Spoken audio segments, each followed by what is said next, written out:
Hi, my name is Steve Mack, and this is I love my Akai Renaissance. Okay, I've had this unit for just over a year. It was one of those things. As soon as I got it, I have not put it down. I'm using it on every single track I work on, which is I don't do that with a lot of my equipment. You just use gear for tracks here and there. What I loved about this, it's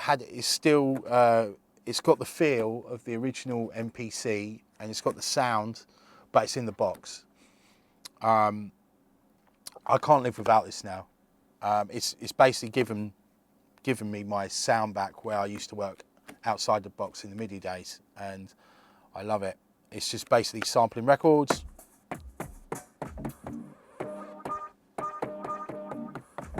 And you make grooves out of them. Simple. It's got great features. It's one I use. It's got vintage mode. You go to the MPC 60, I always go, it makes the drums really punchy and tight. Yeah, it's also got its own plugins in there, which were I think the noise, the wub, and which are their own synthesizers, Akai's own synthesizers, which I've also been using. They've got some great bass sounds and stuff, and some great pad sounds in there. I've used them quite a bit. I basically start every single record I do with this now. I do the drums, and then I'll get a loop going. It could be, I don't know, 2 bars, 4 bars, 16 bars, 600 bars, who knows. And then I'll get it, I'll go into File, Export, as audio mixdown, and it gives you a choice here to bounce. So you can have a stereo output or separate tracks. I'll go to separate tracks, AIF mode, 24-bit, 44.1, then I'll press bounce.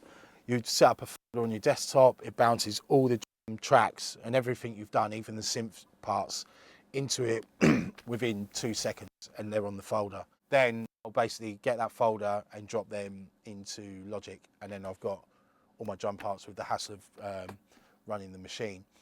I'll also, if I find later on that I want to put some more builds in the drums and work in the project, I can actually load this up as an AU plugin with inside Logic and just add the extra sounds that I want and then bounce them within Logic.